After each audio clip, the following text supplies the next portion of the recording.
Please come to order. Before we start today's meeting, we got a special guest here today. Our Parks and Recreation have signed up a mascot, and so we'd like to please welcome Sonny the Squirrel. Sonny is our new...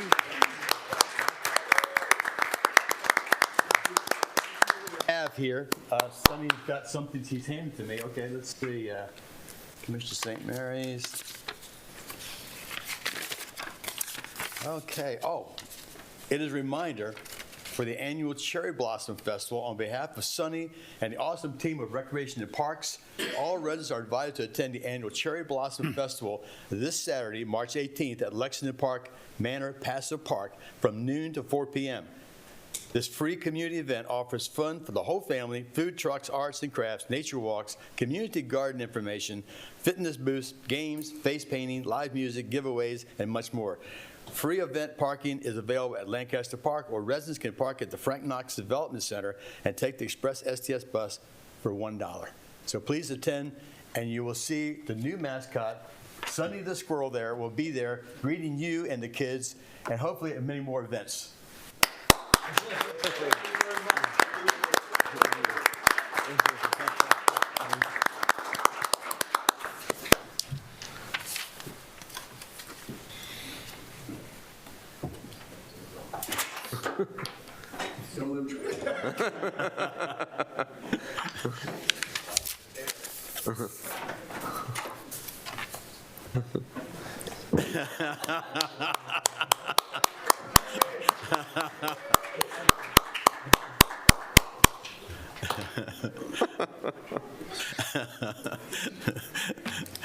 That was great. Now let's get on with our meeting, please. Good morning. Welcome to the Commissioner St. Mary's County meeting this date, Tuesday, March 14th, 2023. I am Randy Guy, President Commissioner St. Mary's County. I'd like to introduce the other commissioners. Sitting to my right, representing the 1st Commissioner District, which includes Ridge, Piney Point, St. George Island, Mr. Eric Colvin. Good morning. Representing the 2nd Commissioner District, which includes Leonardtown, Hollywood, Mr. Mike Hewitt. Good morning. Sitting to my left, representing the 3rd Commissioner District, which includes Charlotte Hall, 7th District, Golden Beach, and Mechanicsville, Mr. Mike Alderson. Good morning. Representing the 4th Commissioner District, which includes Lexington Park, some of California, Great Mill, and some of Hollywood, Mr. Scott Ostra. Good morning. David Weiskopf, our County Administrator, is sitting at the table to my left. Sitting at the table to my right is our Communications Director, Ms. Jenna Guzman. Good morning. Amy Carter, our Video Media Producer, behind the glass. Please turn your cell phones off or on vibrate. When you come to the presenter's table, please approach by coming down the center aisle. And remember, this meeting is being televised, so you need to speak clearly and directly into the microphone for recording purposes. At this time, we'd like to have the invocation of pledge by Commissioner Hewitt.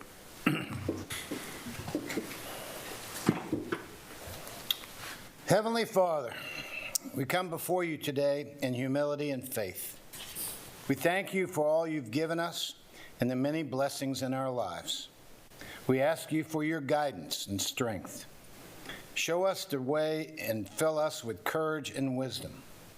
Give us the patience and understanding to face our challenges with grace. We ask this in all your name. Amen. Amen. Please join me in the pledge. I pledge allegiance to the flag of the United States of America and to the republic for which it stands, one nation, under God, indivisible, with liberty and justice for all. Thank you, Commissioner Hewitt. Next, I need the approval of the consent agenda. I move to approve the consent agenda, which includes the minutes of March 7, 2023, as presented. Second. Our first and second, all in favor? Aye. Any nays? Ayes have it. Next, we have a proclamation for Equal Pay Day. I'm not sure who's got that one. I got it. Commissioner Hewitt's got it. So we have several people. Please come forward as we start this program. Right in the middle. Well, good morning, ladies. How are you? Good morning. Nice to see you. Oh, wow.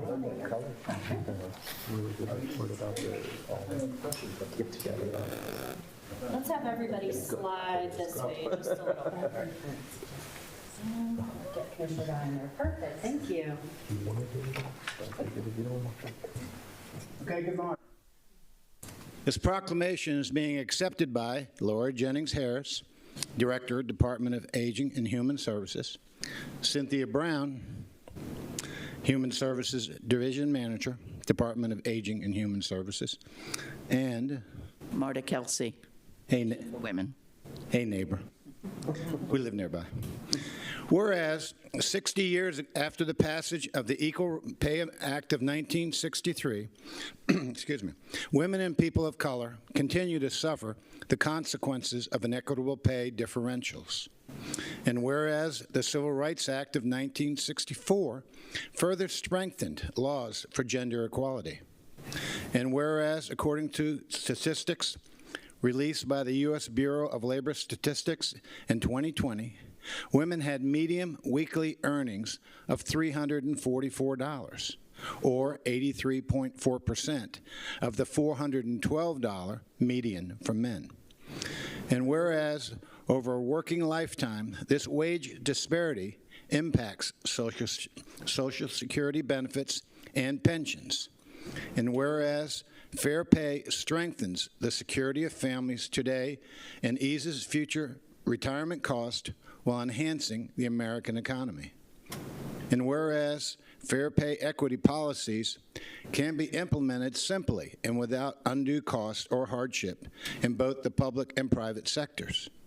Whereas Equal Pay Day was originated in the National Committee on Pay Equity in 1966 as a public awareness event to illustrate the gap between men's and women's wages. Now, therefore, we, the Commissioners of St. Mary's County, do hereby proclaim March 14th, 2023, Equal Pay Day in St. Mary's County and urge the citizens of the community to recognize the full value of women's skills and their significant contributions to the labor force.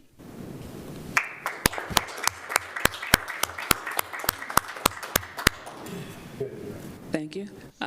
So good morning, everyone. Just want to thank the commissioners for recognizing the importance of women and their contribution, not just women, but women of color, and to recognize the importance of equal pay across the board. So thank you for your recognition, and I'd like to give it to Ms. Kelsey. Yeah. Thank you. First, thanks again for having this proclamation. And it's really important to bring this issue to everyone's attention because it affects everyone, not just women. It affects families and children significantly. And you will note that I'm wearing red because women are in the red. And we have some other people who are wearing red as well, which is great. In 1921, according to the Maryland Commission for Women, women represented 49% of the Maryland workers, but represented 60% of the minimum wage workers. Today, March 14th, marks the current state of the gender pay gap. Full-time women workers earn 85% of what men earned, and all female workers, including part-time and seasonal workers, earn 77% of what male workers earned. But the pay gap varies significantly among different communities. For example, to equal the average male income in 2022, LGBTQIA plus women would need to work until June 15th. That's 3 months more. Black women would need to work until July 27th. Working moms, and that's a new category for me anyway, would need to work until August 15th to earn the same as a man. Latina women would need to work until October 5th, and Native American women would need to work until November 30th. That's almost a year. And women's average earnings are less than men at every educational level. Think about it. If a woman earns less than they, then not only have less money for basic necessities and thereby contributing to the general economy, but have less money to save. And since Social Security is based on earnings, that will be less. Consequently, women are more likely to be impoverished in their retirement years.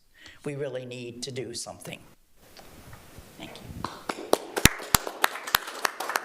That was very interesting information. Goodness gracious. Thank you.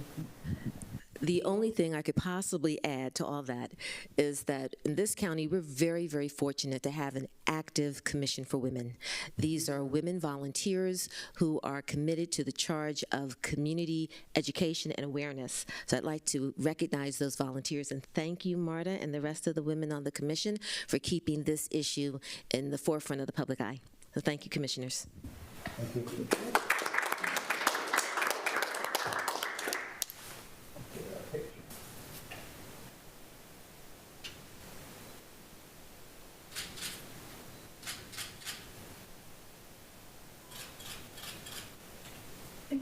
Thank you all very much. Thank you all. See you Saturday, probably. Scott, keep them up here. Commissioner Colvin, one more. Information, thank you very much. Thank you, everything. Thank you, everything. Mike? Oh, one more time.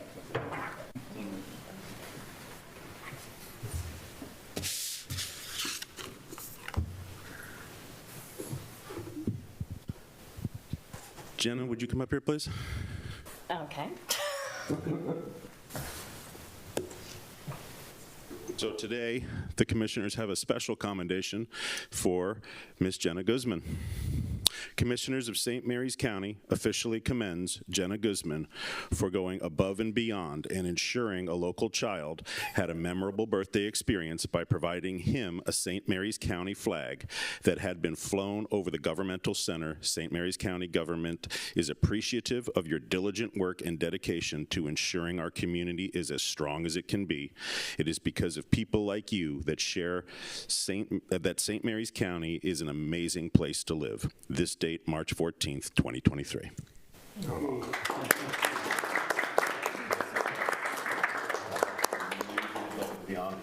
It was an amazing above and beyond thing that you did. Thank you.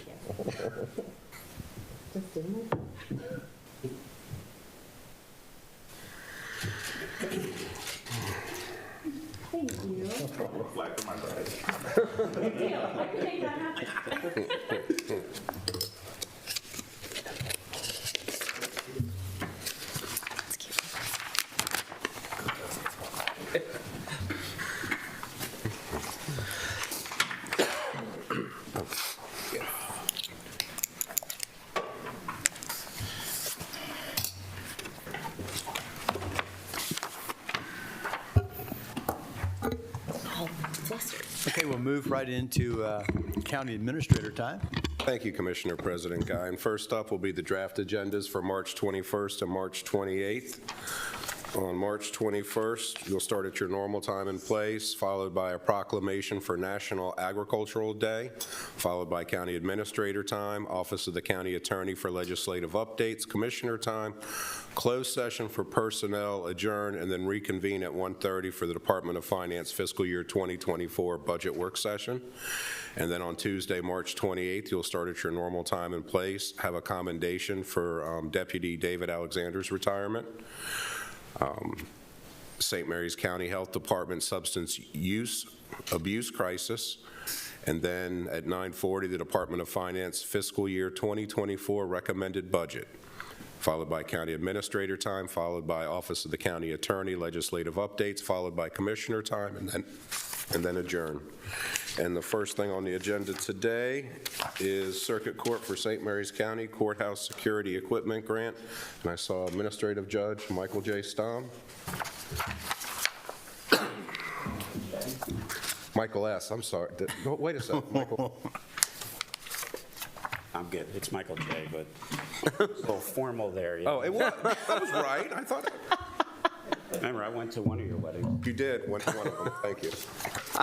It's printed on our document, Michael J. Yeah, there is. That's why I read it. It is. Michael J. Well, I'm here for you to approve the Court Security Equipment Grant Award. If you remember, for the new commissioners, we had the Special Maryland Judiciary Police did a evaluation of our security back in 2018. And as a result, each year I've been going back to the state in order to get the security grants. At this point, we're a little over $500,000 we've been able to get for enhancing the building. And some of that it's security, but some of it, if you remember, was to replace 220-some pieces of plate glass with shatterproof glass because of the dangerous situation. This particular one this year is probably the last one I'm going to do unless something new comes up and we're worried about it. It's $40,726 and some cents, and it's for a replacement X-ray scanning machine, which is almost $32,000, and then swipe pads. These are the keys to the courthouse, and what they are is they measure when people come in and out. The swipe cards, it's important to know who's in the building, who's not. We tend to have roughly between 1,000 to 1,400 people we come through the doors, but we also want to make sure we know which staff are there. Now, the beauty of this particular grant from the AOC is that you all get to sign an MOU, and there's no in-kind requirement. So all that money that we've received since 2018, the county's not had to put up anything for it. And I know Commissioner Hewitt especially likes it when we don't pay like him. We all like that, yeah. Yeah, we all like that. Remember, he's in my district, so. So my request is that you go ahead and to fund this. Now, tell me, have you ever had anybody try to bring something in, like? Oh, my God, every day.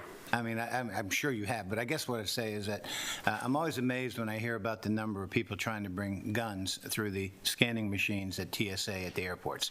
You've never had anything like that, have you? You don't have people bring that kind of stuff in. In executive session, I would probably say yes, but here in the public, I'd say no. Oh, thank you. That's very. We usually weapons, the weapons that we see more often than not are knives, razors, that type of thing. But we do get handguns coming through. And then, of course, when the Supreme Court changed some of the rules concerning Maryland's firearms, we had people saying, well, I have a carry permit, I should be allowed to come in the courthouse with it. We don't even allow off-duty police who are there for civil matters to carry weapons inside the courthouse. We remember, a lot of what we do is very emotional. So we'll have divorce actions in which two sides are very upset. We'll have criminal actions. Last week, I had a bond hearing on someone who is alleged to have killed somebody, and I said no bond, and the victims' families and the other family got in the hallways. We had to take care of that. If someone had a weapon, it could have gotten If people bring weapons and they have concealed carry, can they check them somewhere? Yeah, we have a box they can check it in. Okay. And if they don't have an actual concealed, they'll be arrested. So. Okay. So my request is that you fund this amount of money. I have a question for you on the swipe cards you were talking about. Those are to let you know that, so is it that you would need those to gain access to the building? You do. So these swipe cards actually open up secured portions of the courthouse.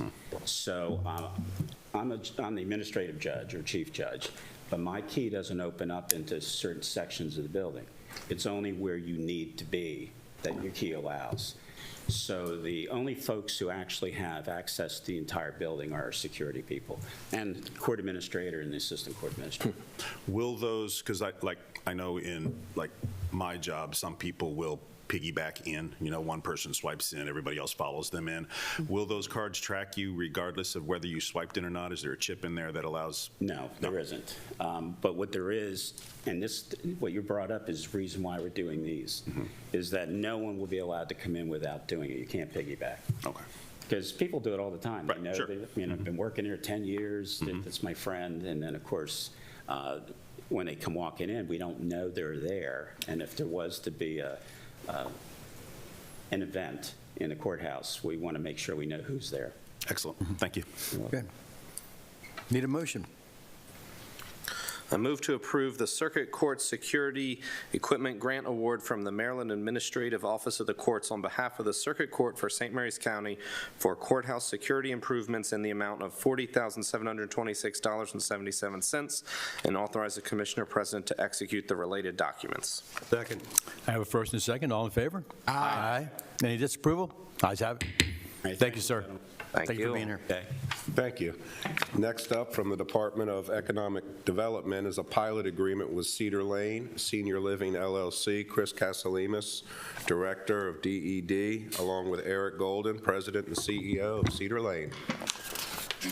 Thank you, Mr. Weiskopf. Good morning, Commissioners. Morning. Today, we're asking Commissioners to approve a payment in lieu of taxes or a pilot agreement with Cedar Lane Living LLC. Cedar Lane Living consists of 3 housing units, buildings 1, 2, and 3, and Cedar Lane is pursuing a refinancing, which will result in Cedar Lane 1 and Cedar Lane 2 being combined into one new LLC. Cedar Lane 1 has an existing pilot agreement with the county from 1973 that provides for an annual payment in lieu of taxes of $650. Cedar Lane 2 has an existing pilot with the county from 1981 that provides for an annual payment in lieu of taxes of $697.89. So the new pilot agreement will be for that combined amount. It will be $1,347.89, kind of an unusual amount, but we just combined those two, and it will run for the term of the mortgage. So I don't know if Mr. Golden has any comments about the refinancing?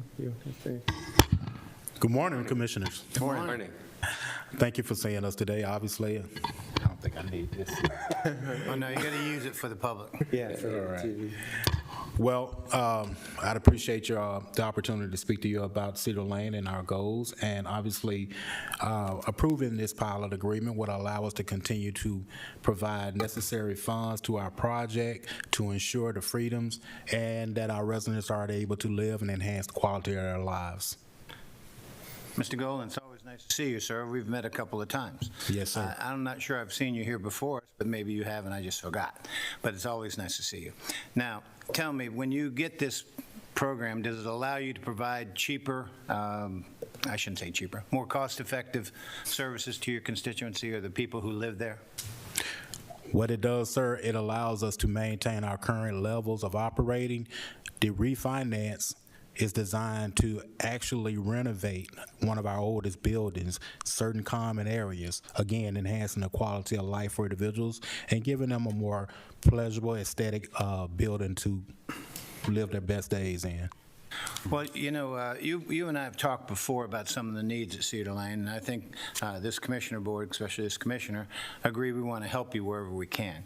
You had talked about a van at one point and how you needed, did you ever get that figured out, that you were trying to get another van? Another van? Well, you had talked about you were trying, maybe a replacement van. Well, we were successful in raising funds. Oh, good. Yes, sir. The St. Mary's County is a very, very giving community. Well, I thought about American Rescue money when I thought about it, and then that's why I wanted to pick your brain on that. Yes, sir. But we were able to successfully provide transportation to the residents, and it's being used quite frequently now. So, thank you. Thank you. Thank you. Are you having any problem with employment as far as the people you need to service your residents there? No, sir. We are fully staffed at this point. We've been very lucky in that regard. Very good, very good. Because the Veterans Home is having a serious problem with getting full staffing. Okay, good. Anything else, Commissioners? Well, I want to move to enter into the payment in lieu of taxes agreement with Cedar Lane Senior Living LLC and have the Commissioner President sign all related documents. Second. I have a first and second. All in favor? Aye. Any opposed? Ayes have it. Thank you, gentlemen. Thank you, Commissioners. Nice to see you again. Thank you. And next up is also from the Department of Economic Development, the agreement with the Tri-County Council for Maryland Department of Commerce Rural Maryland Economic Development Funds. Thank you, Mr. Weiskopf. I'll ask Kelly Hinkle to join me today. And I'll also note that John Hartline's in the audience from the Tri-County Council. So today, we're asking commissioners to approve a grant agreement with the Tri-County Council of Southern Maryland for the Rural Maryland Economic Development Funds and approve an associated budget amendment. St. Mary's County was awarded $2,595,000 of the $10 million that was allocated to the Tri-County Council by the state. Of the $2,595,000 awarded to St. Mary's County, $1,215,000 will be directly granted to the county for 5 projects. The remaining grant dollars will be awarded to other agencies for projects that will be performed by other agencies, and those are listed in the attachment there in the memo. TCC is going to enter into agreements directly with those other agencies, and that's Medco and the University of Maryland. Project summaries are in the grant agreement. We also need commissioners to approve a budget amendment. We initially asked for budget capacity for $2.5 million because we weren't sure how much we were going to get directly. And with the reduced amount, we only need, I think it's, let's see, $1,215,000, which leaves $1,285,000 to be turned back to finance for budget, with budget capacity. Very good. So with that, any questions from commissioners? So no question, but for the new commissioners, this is, we've talked a lot about the Tri-County Council in the past couple meetings with the stuff happening in Annapolis, and this is a great example of cooperation between all three counties. When this funding came down, it's something that all the counties had to, or the three counties had to work together on to identify the projects and approve them through the Tri-County Council in order to send them up to the governor's office for approval at that level too. So there was a lot of work that went into getting these projects to this point, so thank you Absolutely. all. We came to the commissioners, I think the governor announced it back in February, about a year ago, and we came to the commissioners a couple times, but in July was when you approved the project list for us, on July 12th. Yeah.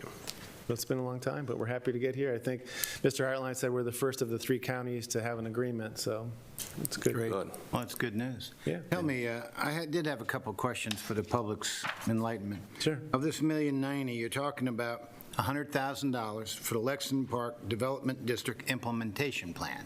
What does that mean? So the county has Lexington Park Development District master plan right now. It's at a very high level. This will take that down to another level so we can actually implement some of the recommendations that are in that plan. So specific things about a downtown area and a gateway area, things like making those more compact, make them sidewalks, make them more like a little bit of a downtown area. That level of planning hasn't been done yet because the plan we have from Lugum is at a little bit higher level.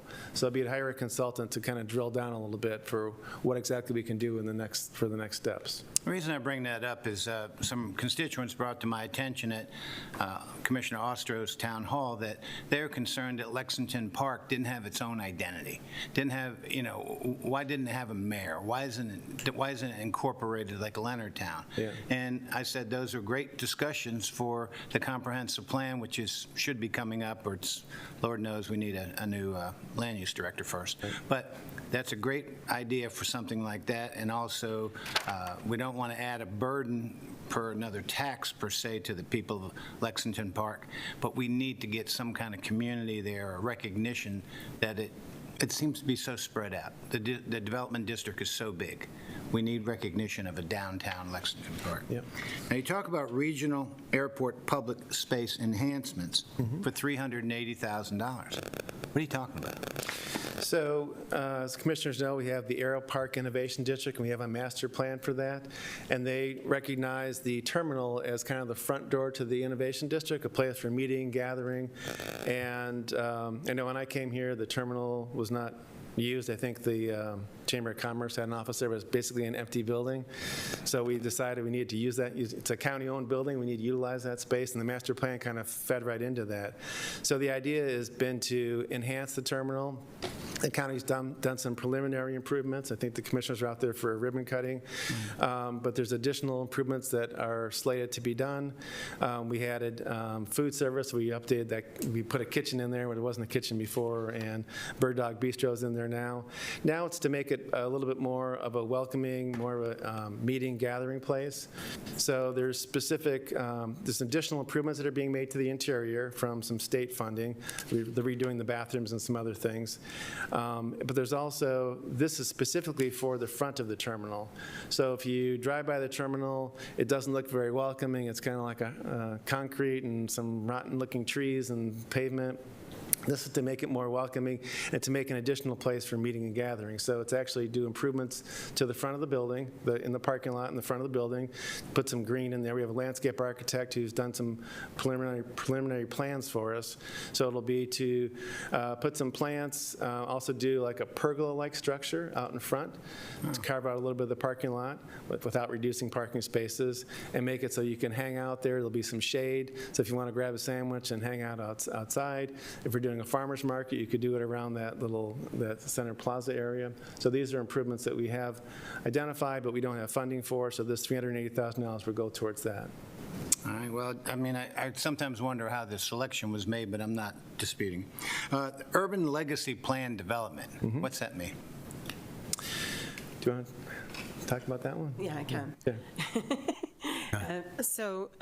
The commissioners and the public is probably pretty familiar with our land preservation efforts to increase resiliency around PACs. We aren't able to use traditional land preservation dollars in the ACUS around PACs, and an urban legacy program would be developed with the county's input and the Navy's input to decide what the priorities are in either preserving land as open space in the ACUS or removing incompatible uses and placing easements on those properties to encourage compatible uses, or incentivizing compatible uses to stay compatible uses by placing easements on those properties. And there is funding in out-year CIP with the county for an urban legacy plan, urban legacy dollars, but without a plan, we're never going to get to the point where we're able to actually use any dollars or match REPI dollars in the ACUS to increase resiliency of PACs. So it's this strategic plan to get to a point where we have the ability to incentivize compatible uses in the ACUS. So the Navy's indicated that they would allow REPI dollars to be spent within the development district if we have an urban legacy plan. Because currently it's only allowed in the RPD? It's outside the development districts. Outside yeah, okay. Mostly RPD. Well, again, that's another one that just makes me wonder what we're doing. The final one, which is $550,000, or almost half of this money, over half, is the Barnes capacity enhancement.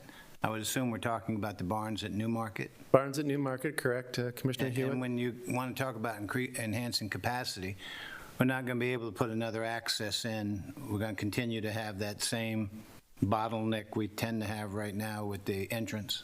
Yeah, we are limited, Commissioner Hewitt, with that main entrance. This is specifically for parking, which if you've been there, you know parking is a little bit of an issue, so it's make it a larger parking lot. In the back or in the front? It's straight back, right? In the back, and then the bottleneck that you're speaking of, we're redesigning the parking lot as well, and moving some of the spaces in between the two buildings so that people aren't constantly backing out and having to wait and backing up on the road.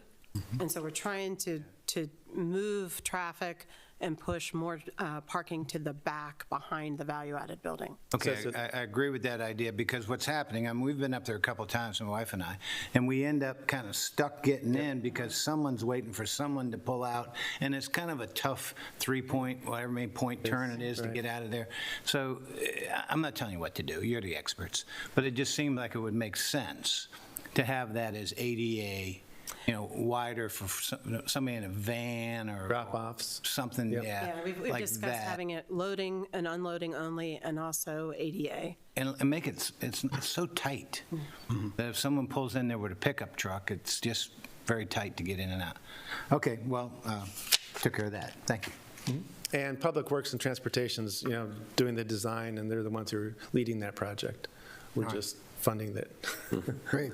Well, we're not, but the state is. Any other questions, Commissioners? I have one. I'd like to circle back around to the regional airport. Yeah. Is your intention with that space to make it more of a conference center, or more of, you know, when people flying in and out, they can go in there and use the facility more extensively? Because you're talking about clearing it up in the front, and what's kind of really the long-term goal for? So we'd like it to be more of a meeting and gathering place. So there could be lunchtime talks, there could be events that are happening there, and also, I think just for it's not going to be a conference space, but it could be used for to be flexible. Actually, we talked about some furniture in there, some upgraded furniture, which could be moved and pushed to the side if there's sometimes. You could host a party in there, or we'll Christmas host a party, party. some of the other companies and things like that. Correct, but we need to have a place. I mean, the idea of the Innovation District is that people from different walks of life. You have students from the University System of Maryland, you have people from Air Tech, you have people from the Techport, from the Navy, kind of getting together, meeting, exchanging ideas, and creating, and this is the idea of the innovation, is they're kind of colliding, talking about what they do, and then coming up with ideas for, I can work on that project, I didn't know the Navy was doing that type of thing. So the more we can get people together instead of in their own separate buildings, which is why we also want to have additional walkways and paths. And we want to also bring the neighborhood in too. So we have Wildwood neighborhood right there and other neighborhoods for them to be able to utilize the airport for recreation. Other ideas that were in the master plan were to have a little park facility for kids, maybe an airplane theme, little jungle gym, something. Maybe have an observation area so you could take your kids there and family and just watch planes like on a little bit of the hill there. So there are a lot of ideas in the master plan.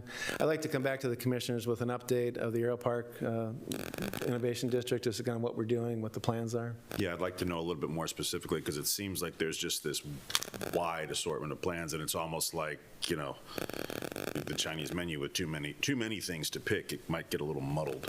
Yeah. Any other questions, Commissioner? Need a motion? I move to approve the FY 2023 Rural Maryland Economic Fund Grant, MD 2357, for $1,090,000, and enter into the grant agreement with the Tri-County Council of Southern Maryland and authorize Commissioner President to sign all related documents. Second. I have a first and second. All in favor? Aye. Any disapprovals? Ayes have it. And just to clarify, does that also include the budget amendment, the motion? We didn't specifically call. Yeah, okay, we're good. Thank you. Thank you. Thank you, Chris. Next up is from the Department of Aging and Human Services with the Governor's Office for Children, fiscal year 2023 budget modification. Ms. Lori Jennings Harris, Cynthia Brown, and Ms. Meatyard. Thank you, Mr. Weiskopf, and Morning, good morning, ladies. Commissioners, again. Good morning. So as just mentioned, this is the FY23 A budget modification for FY23 funds that we received from the Governor's Office for Children. And the budget modification is simply to move funds from one program within St. Mary's County Public Schools, the after-school program, and move those funds to the mentoring program, also within St. Mary's County Public Schools. So the amount of the budget modification is $48,712, which would increase the budget for the mentoring program to $92,213. How much in county money? I'm sorry? How much in county money? None, sir. This is all. Thank you very much. I knew that. I just wanted to hear you say it. No. Unless you want to at any point. Well, I just wanted to make sure that where the money was being spent. Yes, sir. No county match. No, sir. Need a motion? I move to approve the budget modification of funds from SMCPS After School Program, MD 2367, for $48,712, and increase the budget amount in SMCPS Mentoring Program, MD 2360, from $43,501 to $92,213. Approve the subrecipients between the county and St. Mary's County Public Schools, and authorize the Commissioner President to sign related documents. Second. I have a first and second. All in favor? Aye.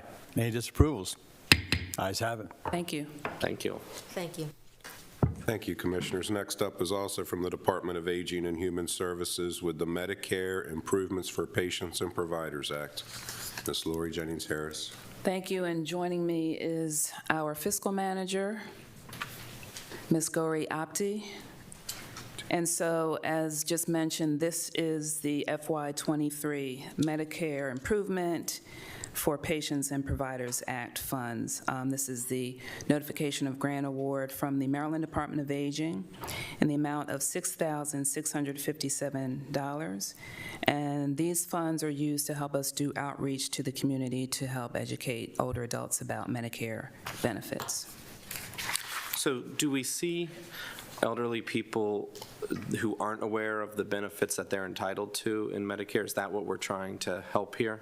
Yes, so this notification of grant award and the next two are all related to Medicare, and it's to help inform people who are eligible for Medicare or becoming eligible for Medicare about what their benefits are. Because it exists, people don't always know exactly how to navigate that. I agree. Yeah, so one of the things that we do is provide, for example, a Medicare and You seminar to people who are about to turn the age that they would become eligible for Medicare benefits. How are we reaching out to find these people? Yeah, how you doing What it? sources do we use to reach out to them to find them? So Not all of them have computers, for example, I'm sure, and Sure. Yeah. So the Maryland Department of Aging assists us with that, and we can communicate with them that we're about to plan whatever event, and they provide us with a list of the upcoming eligible older adults for Medicare. They send us that list, and we send letters out to their home to invite them to the were to the they seminar. using like driver's license records or something to find out who's getting ready to turn 65 or something? Whatever record they have, they. Oh, is that right? Yeah, it filters those who are about to turn of age, and then they send us the list. Now you do it through mailings? Is that, I mean, I think that would be the most effective. It does prove to be one of the most effective ways for, not necessarily for that population, because we're talking younger, older adults. But at the same time, letters are, Does that work, younger, older adults? yes. Oh, okay. Yes, I didn't know what that there are meant. younger older adults and older adults. Okay, good. Yes, but we use Like, mailings. we're still younger. You're Mike. young, old, and old. I Absolutely. feel young. You're as young as you feel. Yeah. So we use mailing, and we use other forms to get the word out online. We have information online as well. I mean, I don't oppose it. I'm just wondering how you get to these Yeah. people. And we get a really good response. I had a question also. You mentioned that, you reach out to these folks, they can come and they can, kind of, what is it, like take a class or a seminar. For some of the, you said young, older, for some of the older, does your department offer any more guidance in that? Maybe, like almost a one-on-one type help to help people kind of walk through? Because it is, I try and look at just our medical insurance every year, when it comes up for renewal, and it's just, I get lost in the labyrinth. So. Absolutely. So the next two notification of grant awards have to do with exactly that. Okay, so I'm getting ahead of myself. All right. Well, it's okay, but as people are about to turn of age for Medicare benefits, we have the seminar, but ongoing. We have staff who meet one-on-one with individuals to help them navigate through whatever their needs are, not just Medicare, but other types of health insurance as well. Good, very good, very good. Anything else, Commissioners? Entertain a motion? I move to approve the Medicare Improvements Patients and Providers Act, MIPPA Grant Award Projects, US 2313, US 2318, and US 2319 from Maryland Department of Aging on behalf of the Department of Aging and Human Services for funding to increase outreach efforts and enrollment of Medicare savings programs in the amount of $6,657 and the related budget amendments, and authorize the Commissioner President to execute the related documents. Second. I have a first and second. All in favor? Aye. Any opposed? Ayes have it. Thank you. And next up from the Department of Aging and Human Services is the fiscal year 23 Senior Medicare Patrol Notification of Grant Award. So this grant helps us to identify Medicare, fraudulent Medicare activity, and to help older adults navigate when they feel that they may have been victimized.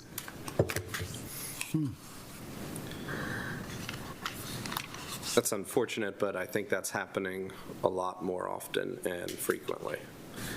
It is. Unfortunately, people do know to prey, or they think they know to prey on older adults in a lot of different ways, and Medicare fraud is just one.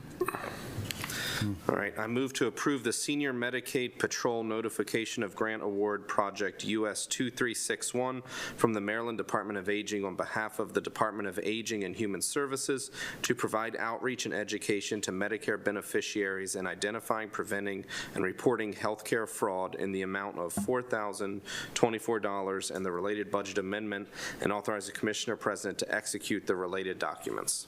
Excuse me, Commissioner, so... Did I do the wrong one? No, you did not, but Okay. there's a typo. It should not be Medicaid in the first line of the motion. Okay.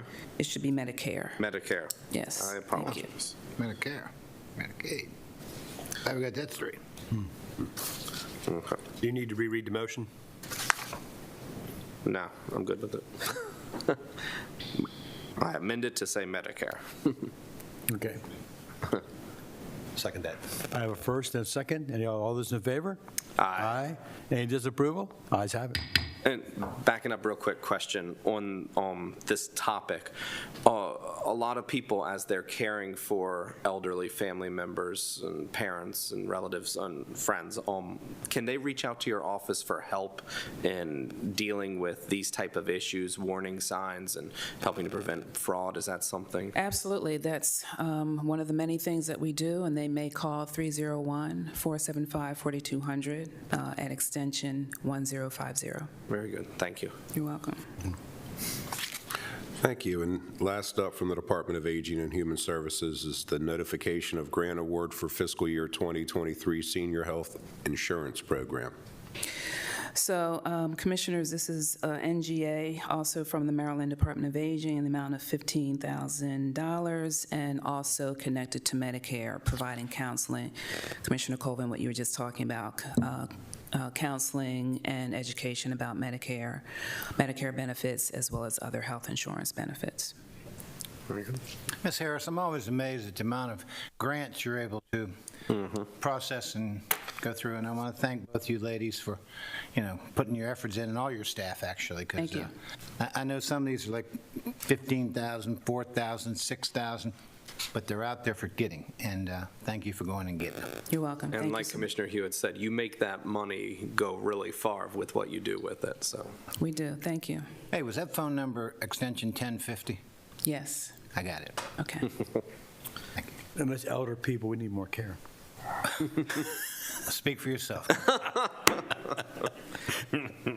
I move to approve and authorize the Commissioner President to execute on behalf of the St. Mary's County Department of Aging and Human Services the Senior Health Insurance Program, SHIP, grant acceptance, Project US 2314, from the Maryland Department of Aging to provide counseling, education, and outreach to assist Medicare beneficiaries in the amount of $15,000 and the related budget amendment. Second. I have a first and second. All in favor? Aye. Any opposed? Ayes have it. Thank you, Commissioner. Thank you, ladies, very much. thank you all. Thank you, and that ends county administrator time. You're doing legislation, aren't you? Next up would be legislation from the Office of the County Attorney. Now, before you sit down, Mr. Hauser, when you give me something this thick to read, 10 minutes before the meeting. We can both have words with the Chamber of Commerce for that one, but I promise you, Commissioner, we will be out in time for lunch. Thank you. There's no rule against coming in early.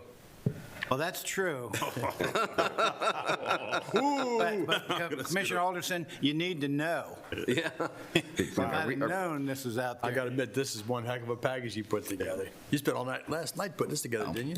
Wow. Wait until you start asking me questions about it and see how well I know what's in here. But moving along into what we had planned on, Commissioners, the first memorandum that we issued on Thursday is starting off the traditional update on where we are legislatively. We have 1 day left before the courtesy reporting date for reports out of the House's and the Senate's various committees are due. Okay, Now, explain that statement. We have 1 day left for... the courtesy reporting date. So the legislative procedure, for those of us listening who may not be familiar with it, members of the public tuning in, all 13 of them from the typical count, when a bill is introduced, the General Assembly, the main House or Senate body will refer it to one of its various committees.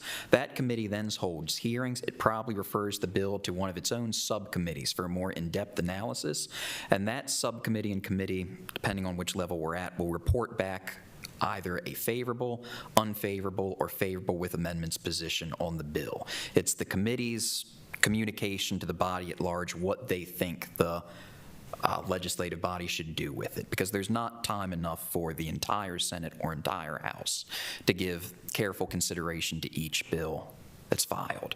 And excuse me for having not read this inch-thick piece of material, but is any of our bills affected by this? So all bills, including our local bills, get a report. Every bill, regardless of its origin, regardless of what it's doing, has to come out of a committee to be referred to a full vote by the House for passage. When we hear the phrase "die in committee," that's something that, for whatever reason, does not get out of a committee. A report's not issued. A report is issued, but the House itself doesn't schedule a vote. That's what we're talking about legislatively when we use words like that. What's the day that dies in committee? Is that like for crossover, or is that? So usually the crossover is March 21st. That is the day that the Senate and the House's rules say that if the other House hasn't sent them a bill by that time, if they haven't passed a standalone House bill and sent it to the Senate will not guarantee it a hearing before a committee. Things, if they do not pass before crossover date, can still be passed up until sine die on April 11th. It's just the difficulties in doing so and the obstacles to doing that grow exponentially. So it can still be done, but for all intents and purposes, people start getting comfortable using the word "a bill is dead" or "not moving" once we hit the crossover date. The courtesy date that we have today, there's no official requirement. There's no, like there is for the rules that say that a bill has to be guaranteed a hearing date if it shows up in the opposite House before the 21st. There really aren't legal repercussions. There isn't a procedural repercussion to failing to meet the courtesy reporting date. It's just we have to acknowledge we are working with less time at that point, but it can still be done. I guess where I'm drawing my confusion here, Mr. Hauser, is that I've always believed a local courtesy is something that applies to St. Mary's County only, and that typically those types of bills, when our delegation puts them forward, are typically approved because it's local to St. Mary's County and doesn't affect the whole state. Requires everybody's approval, but they only affect St. Mary's County. So are these bills, when will we know when they're in jeopardy or not? I have asked Delegate Morgan, Matt Morgan, the chair of our delegation, on the update. The one thing I'm going to note before I talk about, there has been some movement on the local bills, so I know they're being looked at by committee staff. I've spoken with one staff attorney up there to work out one issue, and I'm aware of other bills, so it's moving. This is also not unique to St. Mary's County. As I started pulling the other various counties' delegations, and when I got through the first 6 and ended at Dorchester County and saw that there are not reports out on any local bills at this point whatsoever that I can tell in the House. For whatever reason, the House is just running differently and behind the schedule it's set in previous years this year. Okay. So we'll update the commissioners if things do look like we are in danger of hitting that crossover date, but we are in the same boat as just about every other local bill I can find right now with us not having reports due. Now, like I said, we do have movement, we have had activity, I have had communication, so there are eyes on it, and there are things being looked at. I know that I believe the transfer tax is in a good place. I believe the Metropolitan Commission's update language is in a good place. We are working out, trying to figure out the logistics of State's Attorney Sterling's request to transfer the child support unit to the state administration. That is going forward. There are just a few more hurdles with the process than we anticipated based on what other counties did in the past. I know that one requirement they're doing that is not expected is that the state is going to require us to commission an actuarial study to determine what benefits should be transferred into the state retirement pool that previously the county has been footing on its own. That actuarial request is going to come out to roughly $7,200 is the estimate, so nothing that jeopardizes, that torpedoes the bill, but just things we are trying to work out. The other bill that will have substantive changes that I know of is my beloved request to allow all sorts of gambling in our senior centers statewide. Apparently, Maryland Live and MGM National Harbor are worried about the precedent that's going to be set. So rather than the blanket language that would allow all sorts of gaming events and gaming devices in senior halls as long as it's part of a senior center's activity, we are going to specify the language allowing only the activities that we're playing beforehand. So the county's going to be safe for pitch. It's going to be safe for poker, small card games, the tournaments.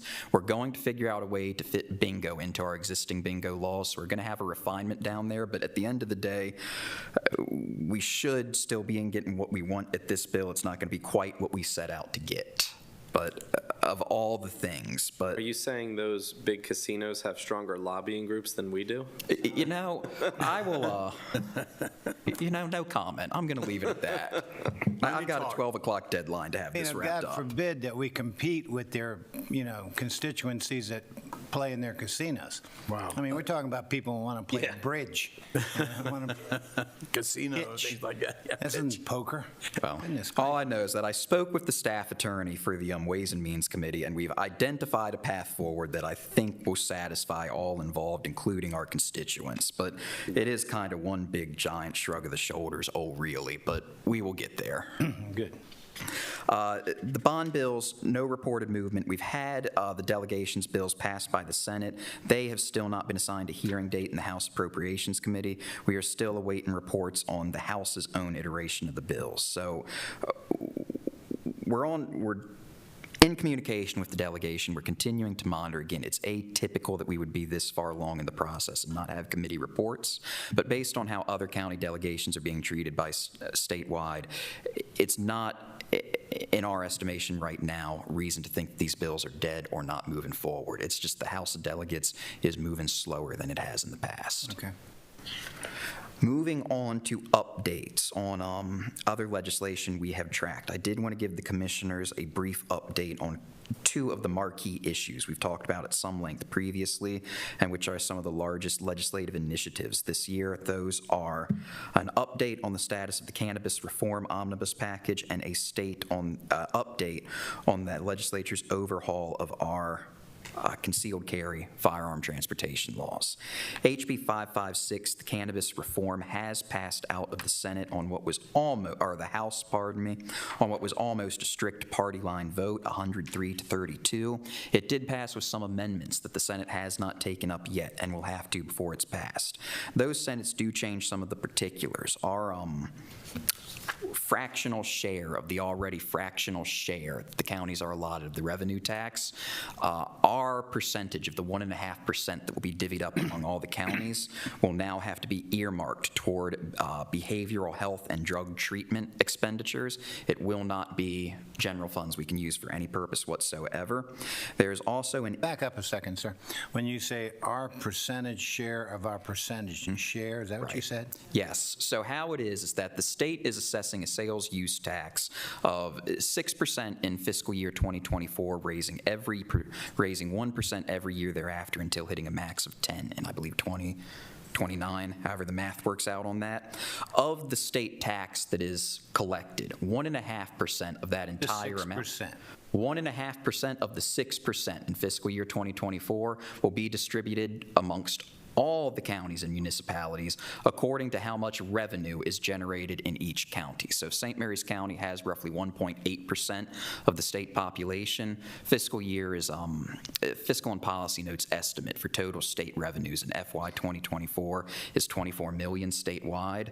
Let's assume that 1.5%, let's assume we get a percentage in proportion to our percentage. $3,000? Well, twice that, as I did the math. I think we come out to something like 6,400. Oh, goodness gracious, thank goodness. Big money. That's going to be from the cannabis reform? I mean... That's our county's share of state revenues collected from the cannabis, recreational cannabis industry. It just seems like that's such a small amount given what they project that industry to do. MACO was, so I will say is that our percentage is expected to grow exponentially as the as the industry gets stood up and the state tax rises. We will be ending somewhere with a total of, I think, 40 to 50,000 in annual revenue by 2029. It's like on a $400 million or whatever, $500 million industry. Right. I will say MACO, the joke that Michael Sanderson made on the MACO podcast was that when he heard 1.5%, he thought that meant we were going to get the equivalent of a 1.5% sales tax we could put on locally. No one was expecting the local shares at the MACO level, and I think the county level, to be quite this low. MACO lobbied hard to get more. They were not successful. This money is just... What is the thought process behind this? Is this another lobby that has more influence than counties have? Not to take the position of appearing like advocating for one approach or the other. We just try and provide analysis. Part of the state's motivation is to keep the sales tax relatively low, to keep costs to entry as low as they can be, and to encourage folks to move off of the illegal gray and black markets to a strictly legal market. The oft-repeated thing that we want folks to go to the dispensary down the street, not your guy on the corner of the street. Not that we'll have a dispensary on every street, but that's what they're trying to do by keeping costs low. A 10% sales tax is lower than most of the other 20 or odd states who have adopted recreational cannabis. I would bet that that is going to be raised come 2030 and later to a higher percentage. You're saying we're similar to other states who already have this then? We are actually lower than the sales taxes being assessed in other states right now. I guess where I go with this is I use the term sin tax, whether it be a tax on alcohol, a tax on tobacco, a tax on legalized gambling, sports betting, or whatever that may be, and now we have cannabis. There's always a impact to a community, to a county or state or wherever, from the health byproducts of these kinds of things, whether it be mental health issues with addictions, whether it be physical health with cancers and whatnot. And those things are direct impacts on whether it be our health system, our mental health system.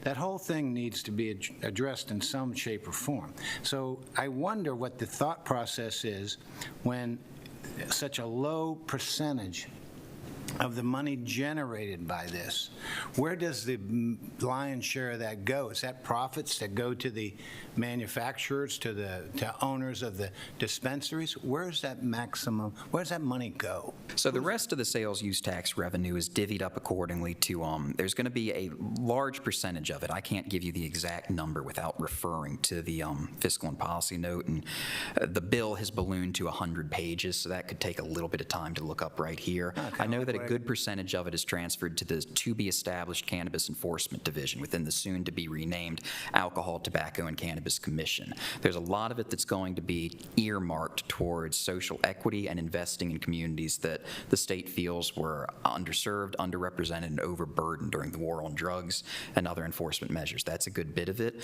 The state is also going to be making state-level investments in mental health, figuring out what to do about the looming prospect of impaired driving, and et cetera. So there are allocations within the bill of how the state will spend the remainder of those revenues it's generating. There's just not a lot of it that is being left to the county's discretion. Thank you. Yeah, and Mako really testified for the counties based on that we are ones in the county. We are treating people for addiction. We have law enforcement problems, and yet they wouldn't listen. They just wouldn't do it. So what they're going to do with that money, I have no idea. I just wonder who they listen to.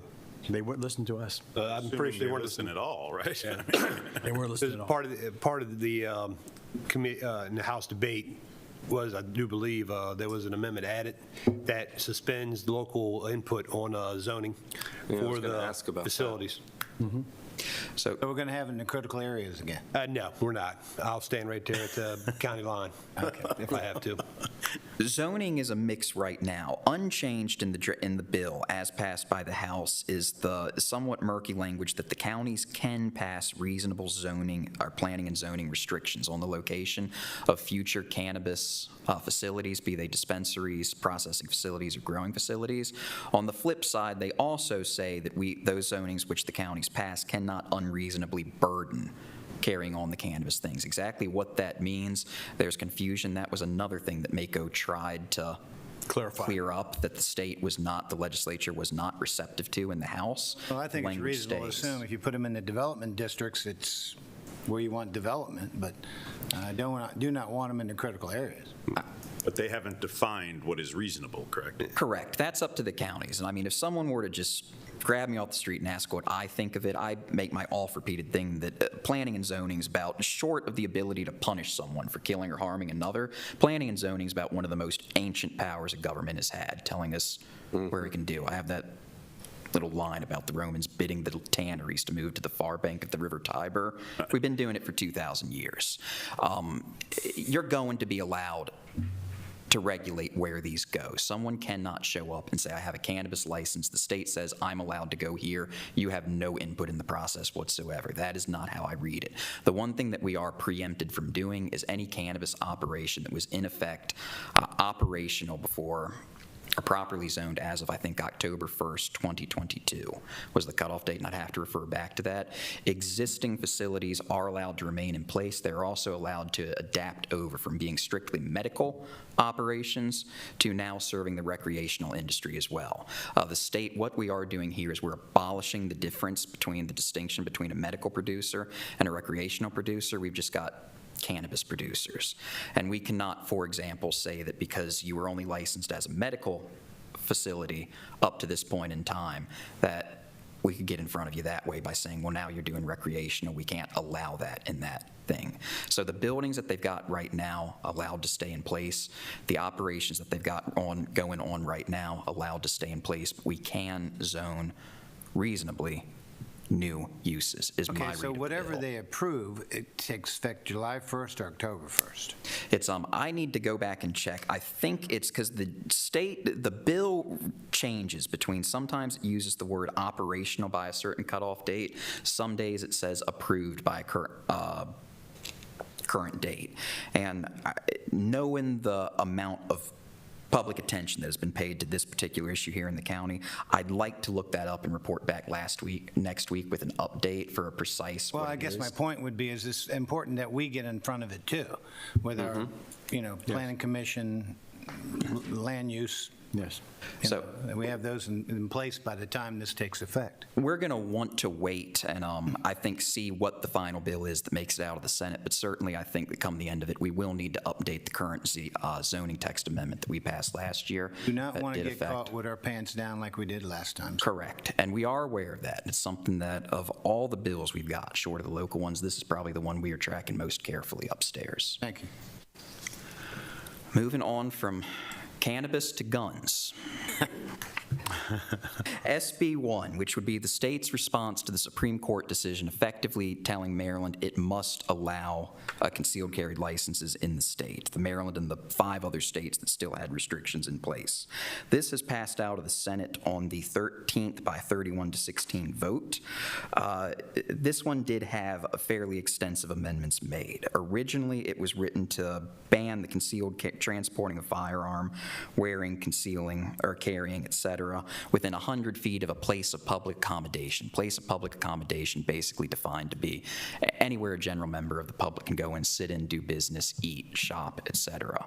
Gone is 100 feet within a public accommodation. The language instead is an outright ban on all government or public infrastructure property, all schools or child care facilities, and you can't carry it within 100 yards of a quote-unquote, what is the exact phrase, special purpose area. Special purpose area being defined to be basically anywhere that a crowd can be expected to congregate. Included explicitly are in the definition are stadiums, museums, event venues, concerts, anywhere that you can have an event to show up. Also, any place that is licensed to sell or dispense alcohol or cannabis, which way I read that would include most any restaurant or retail eating establishment that is also allowed to serve you a drink while you're there to get food. So they are trying to tailor this to comport with what they're expecting will almost certainly be another challenge to the Supreme Court. So it has changed, but the general thrust of the legislation that is going to be very difficult to carry a firearm, whether you have a permit or not, outside your home is the legislature is certainly adding on a lot of places where you cannot do that. Tell me, can you carry a firearm into a liquor store? So the way I read it, sell or dispense alcohol under this legislation? Absolutely not. You also cannot carry it on to any place that is owned or leased by the public government, among others. So it's a fairly lengthy list of restricted areas. Also is that the previous physical boundary was 100 feet of a place of public accommodation. Now it's the immediate environs of schools or government-owned facilities, or it's 100 yards, not feet, of these quote-unquote special purpose areas. So again, it's passed the Senate, it's still got to be taken up by the House. We'll see what effects it or what the final iteration of the bill looks like, but. So this is basically the state just making it very difficult for lawful gun owners. That is certainly one way to read it, is that, again, it does severely curtail your ability to transport or carry that firearm. Yeah. They're making that, just making it more onerous. I mean, just like we can't, as a county, restrict cannabis, they're going to sit down and restrict the actual right, which I don't think this will. They're restricting our two-way right. Yeah, I don't think this will pass any kind of constitutional muster. But I mean, they got to earn their paycheck They somehow. chip away at it. Yeah, They're definitely chipping away at it. Yep. Basically, it says you can't walk in and go anywhere. All right, then that was the update on HB 556 cannabis reform and SB 1, the Gun Safety Act of 2023. The remainder of the new tracked bills that are on the first memorandum are all recommendations that came from the Commission on Aging, not requesting the Commissioner's support or opposition on any particular bills, but just wanting the County Attorney's Office. These were bills that the Commission on Aging identified as being of interest to seniors. County Attorney's Office is happy to track them and report back to that commission on their status. If there's a particular bill on there that is of interest or the commissioners would like to explore more, happy to field questions about them, but the plan was just to put them on there to make the commissioners aware of them through the memorandum and then just report back to the Commission on Aging. Very good. Then moving on to the, as Commissioner Hewitt said, the inch-thick packet after we received the Chamber of Commerce is another letter that they CC'd us on to the delegation, where our local Chamber of Commerce urged the delegation take certain positions.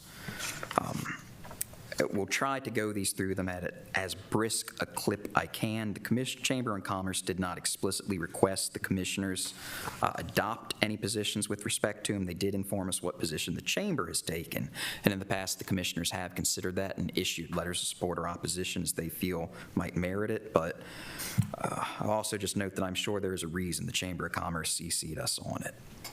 The first one up on the Chamber of Commerce's list, SB 828, the Family and Medical Leave Insurance Program, modifications and establishing the employer-employee split. As Commissioners Hewitt, Colvin, and Commissioner President Guy will remember last year, one of the big marquee issues we looked on was Maryland's implementation of the Family and Medical Leave Act, requiring by law that employers effectively create a system of paid FMLA benefits. And that applies to private employers and also to localities like St. Mary's County.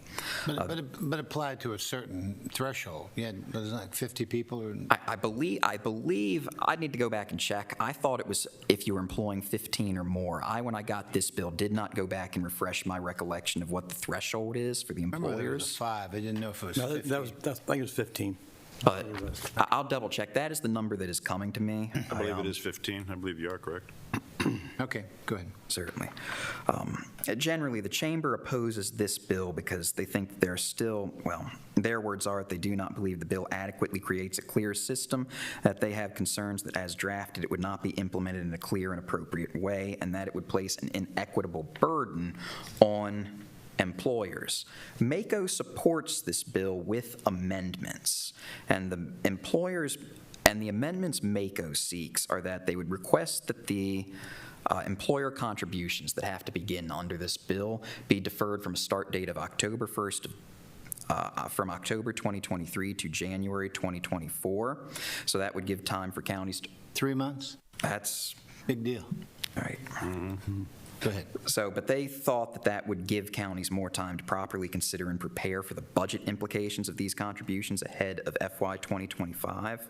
They'd also asking that the Department of Labor adopt private plan exemption procedures and criteria and appeals processes and regulations by January 1st. I believe my understanding of what that speaks to is that there are certain private FMLA programs that are out there that may already be offered that are perhaps superior to what will be the minimum standards of the state program.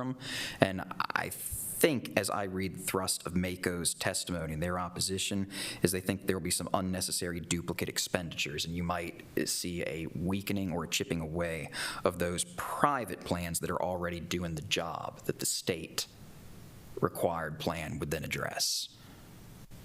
True. Chamber opposes it. As I noted, the MACO's position is to support with the amendments I just enumerated. We are past the hearing dates in both bills, but they have not been voted upon or gotten out of the committee in either the House or the Senate. So if it does pass with amendments that have to be taken up with the either House, there would be an opportunity to send in letters of support and opposition and get those in the record. Sounds good.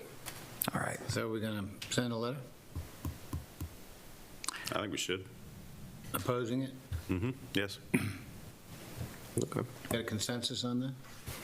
We'd be supporting our chamber. I don't know what's going to happen with this bill, but MACO's also working on that the people have to use up all their leave that they have prior to paid. It was also part of it, I think. But, I mean, it's just, that was MACO's support with those various amendments he just mentioned. Do we have time to wait to see what MACO comes out with, or? It's hard to say. I'm going to move to oppose SB 828/HB 988, Family and Medical Leave Insurance Program modifications, and to approve and authorize the Commissioner President to sign letters of opposition to committees for hearings on this bill. Second. Discussion. The reason I'm making this motion is because I do support Chamber of Commerce. I was a small business owner, and Lord knows, when you get these kind of things, what's the term, legislated onto you, it just raises prices to your constituencies, to your customers, and just raises prices. Now, I don't oppose people taking medical leave if they need medical leave. But sometimes I think it needs to be worked out between the employer and employee if possible. Well, when you look at the amount of, money that the employee is going to have to throw in, too, it's basically another tax, because you're not going to get that money back. It's I can't remember what page it was on 828 here. In front of us, it's 75% employer contribution and 25% employee contribution towards the fund itself. So if you look at it under the microscope of county government, it's going to run our operating costs up through the roof also. And going into budget work session, that's something else we're going to have to take into account, and especially when you get mandatory minimum wage requirements. And if Governor Moore has his way, ties that into CPI, it will break the counties. Well, let's just say it gets more expensive. It's a lot more I don't like having anything just legislated down my throat. Yeah, either. Okay, we got a first and a second. All in favor? Aye. Any other opposition? Ayes have it. All right, we have that letter drafted. We'll get Commissioner President Guy to sign it and transmit it to the committee chairs and hold them in abeyance to see if there's an opportunity to testify them in further hearings. Next one up on the Chamber's list is HB 349/SB 345, the Maryland Fair Scheduling Act. What this would do is create certain state-level regulations applicable to any employer operating a food service facility or retail establishment, with the asterisk that the way this bill defines food service facility or retail establishment is that they must be part of a chain or franchise of at least 10 locations nationwide. So it won't, as I read the bill, affect ma and pa single locations. It's only employers that have 10 or more locations. But what it would do for qualifying or covered employers is that it would set down certain requirements they'd have to abide by when it comes to scheduling their hourly employees. A employee who reports for any amount of shift or any amount of work would have to be paid for at least the equivalent of a 4-hour shift. They would also have the right to refuse to be scheduled anytime within the next 11 hours after the termination of, I believe, an 8-hour shift. It would allow the employee to work in that time only if the employee wants to, and I believe even the requirement consents in writing is there. Yeah, I saw that in there. Yep. I'm a little foggy right now of whether the writing has to be that they were told the law at some point or if they have to say in writing each and every time they agree to do so. It's one of the two. Yeah, I think they have to put it in writing that they agreed to it. Yeah. Yeah, that time is subject to overtime. Anything over 8 is going to be overtime. So they'll also get that, and it fixes the amount of overtime compensation of at least time and a half, 1.5%. if they work beyond that amount. The Chamber of Commerce, our local Chamber of Commerce, opposes the bill. It, in the House, had its hearing on February 14th, no movement since, no reports out of the committee. Senate hearing was February 23rd, also no reports or no evident movement since. For me, again, I think this is, you know, a lot along the same lines as the previous one, where we're just having this legislated. It concerns me that we get the state involved in all this kind of stuff. As somebody who spent a lot of years working for, you know, a national grocery chain where unions are involved, where you already have agreements in place where these kind of things are covered, I really don't see the purpose of having that. Again, I mean, any large chain is going to have those kind of things already built into, whether they're unionized or not, are going to have those things already built into their agreements. I don't know of any large major chains, either retail or food, that would go outside this. There's too many laws already in place to protect the worker. I see here it talks about interference in the employee-employer relationship. Back in my small business days, it wasn't unusual to have someone call out or something go wrong and say to an employee, hey, look, so-and-so's called out, can you work extra? Is that kind of stuff going to be allowed, or would they just say you can't do that? How would it work? You'd have to, where you see interference, you'd have to point me to the page. It just says chamber opposition. Oh, okay, the chamber's position. I cannot elaborate on the chamber's words or what they're thinking beyond what they've given me there. We just got the letter, copied and pasted onto this memorandum. Well, again, I guess it goes to this relationship that exists between an employee and an employer. When, you know, you got a job to do, we're open so many hours, someone has to be there, someone has to be manning the shift, and an employer asked an employee to work extra. I mean, is that going to be allowed, or is that going to have to be under some type of I'll sign a thing saying I will? So I think I can't give much more than the summary I did, which is that workers have a legally protected right to refuse to work within those 11 hours after they've just ended a shift. That there can't be any reprisal taken against them. That's not to say that if the employee wants to, can, but they're protected from any reprisal from refusing to do so. Right, so it's not, you know, I need you to come in and work, or if you can't, you're fired. Yeah, I get that. Usually what you used to get was, hey, look, my child's got a doctor's appointment, or, you know, I got something going on that I can't break, you know, or someone would say, look, I can cover it, you know. Especially when you have shift work and you got people who are working part-time who may want more hours. It's an easy phone call to make. Somebody wants to grab up 4 or 8 hours, great for them. Right. Yeah. As long as it's time and a half, they're usually incentivized. It's time and a half only if it's within 11 hours of your previous shift. It's not time and a half if I pick up the phone and call you and you were off yesterday, but somebody called out sick today, but I need you to come in. Okay. Yeah. Anyway, I don't know. I don't know if I have opposition or support. I oppose simply that this, I would oppose it simply from the standpoint that I really don't think I want the state getting involved. You know, we don't need any more government involvement in small business, in business. Well, make a motion. I move to oppose HB 0349/SB 345 Maryland Fair Scheduling Act and approve and authorize the Commissioner President to sign letters of opposition to committees for hearings on this bill. Second. I have a first and second. All in favor? Aye. Any opposed? Ayes have it. All right, Commissioners, we will have that letter ready to have the draft letter signed by Commissioner President Guy and sent out.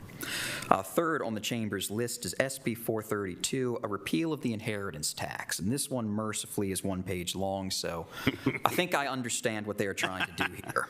I'll start off, this is not to be confused with the estate tax. This is not to be confused with the estate fees. This is not to be confused with any filing fees at the Register of Wills. All this speaks to is that when someone leaves money, to someone in the state, there is a 10% tax imposed by the state on whatever that amount is transferred, and there's a certain de minimis value under which it does not apply. I believe in the Tax General article, it's either $500 or $1,500 to the best of my recollection, but also exempt from this inheritance tax under current law are inheritance received by a spouse, a child, a grandchild, the spouse of a child or grandchild, if your daughter or son-in-law was married to your son or daughter at the time they passed. It could also be in the event that a child should predecease their parents. The parents would be exempt from the inheritance tax. A decedent's brothers or siblings are also exempt from the inheritance tax. So your immediate family plus brothers and sisters already exempt from the inheritance tax. Look, that doesn't make sense. If a child predeceased to parents, what inheritance does that child have? Well, according to my parents, absolutely none except a lot of liability. But occasionally you could see a case where there would be some children who, imagine you've got parents who had a child fairly young who themselves lived to a ripe old age. It's not uncommon to have, a child 60 or someone 60 years old or thereabouts with their parents, or at least one parent still alive. So I can see where that would happen. And if that child is unmarried or doesn't have any heirs of their own, or just decides for whatever reason to leave their estate to their parents and not their own biological kin for whatever reason, parents are exempt. So it does happen. I've seen it happen from time to time in my prior practice, but that situation would not be covered by the inheritance tax. What would be covered by the inheritance tax is any time you receive money from someone you are not immediately or closely related to, inheriting money from an uncle and an aunt, a good friend, a long-term romantic partner to whom you are not married. 10% inheritance I would say to you that, and you're familiar with it, and as I brought it to your attention, a constituent who reached out to me who was left money by a partner that they weren't married and they were long-term partners. And what happened was they got, in the will, it was written that all fees would be paid out of the will. And they ended up having an accelerated tax of 11.1 versus the 10% you're talking about.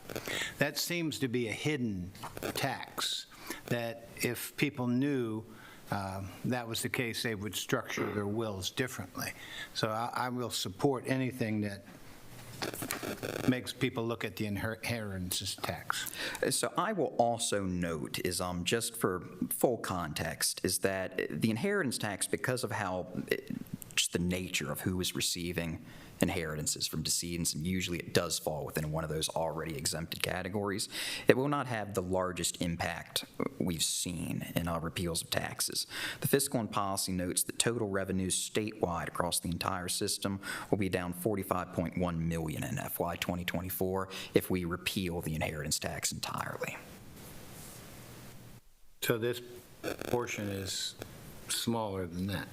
This, that $45.1 million is the total amount that the state estimates revenues will decrease by. If this is passed. I think doesn't it say here 22.7 million? So I'm looking at if you turn to Appendix 1, the fiscal impact of legislation, they've got an inheritance tax in the general fund revenue of $25.7 million being reduced, and then they double count the non-budget revenues to the Register of Wills of $22.4 million. So I'd originally seen that 22.4 as well, but then when they double count it, that makes me think, and I do not know exactly how they get about it. I think you need to double count the both of those. That because I believe what it is that a bit of the inheritance tax is earmarked by law to go into the operating expenses of the Register of Wills offices, not the general fund. I think it's 22.7 that won't go into the general fund, and then a further 20.4 that won't be allocated to the Register of Wills offices across the state that we'd also have to make up for elsewhere. Now, is there a way to know how this would affect St. Mary's County? I have to call up Phyllis Superior at the Register of Wills to know that, but I'm sure I could have that answer in very short time. I would like to know that answer. Okay. I will We can certainly provide that, and we'll provide the update on next week. I imagine Mrs. Peary will be able to get that to us easily. I don't think there's much urgency. It doesn't have a cross list in the House. The Senate heard this on the 22nd of February. No action since. This is Maryland, so I'm always naturally skeptical anytime I see a tax repeal like this of its odds of advancing, but we'll see, and certainly we'll have a report I'm back all on for that. cutting taxes, but, you know, I mean, we need to know how it's going to affect our county as well. Understood. Then we will. Do we need a motion on this? Not yet, right? Because we want more information. I think staff will look into that, and we'll just have an update for the commissioners next week. And we can bring it back next week for a motion, right? Absolutely. Fourth item from the Chamber of Commerce is SB 540, HB 7072, Human Relations, Civil Rights Enforcement Powers of the Attorney General. What this would do is authorize the State Attorney General, Mr. Brown, to investigate, prosecute, and remediate certain civil rights violations. Currently, the Attorney General represents Maryland as obviously our highest-ranking law enforcement official, but generally only has the powers to bring a civil lawsuit that are explicitly afforded him by legislation. Not among those powers right now is the ability to launch, initiate, and ultimately prosecute an investigation where there's an accusation that a private actor in the state is participating in some pattern of discrimination that is affecting a Maryland citizen. Obviously, the feds can do this. It does overlap with the Maryland Commission for Civil Rights as well. What this would do is give the Attorney General concurrent jurisdictions with the Maryland Commission for Civil Rights to enforce these civil actions. An Attorney General would not be allowed to bring an action for an individual, so you cannot say that John Q. Public was discriminated against on a certain date as entitled to X number of monetary relief and damages for the act. The Attorney General would not have the right to act in a case like this. Attorney General can also not bring a civil action against any political subdivision under this legislation. Chamber of Commerce opposes the bill. Their reasons are that they do not believe the legislation is necessary, as there are adequate processes already in place to address the issues raised in this bill. What this would do is just give another office in Maryland the ability to investigate and ultimately prosecute alleged civil rights violations against any private actors, including businesses, who the Attorney General believes are participating in discrimination. So we're giving, once again, we're giving the government more power. The Attorney General would be authorized. Yes, some of this power already rests with the state, the Maryland Commission for Civil Rights. I am not clear. This is outside my usual ken, so I cannot tell you with laser-like precision exactly what is in the MCCRs.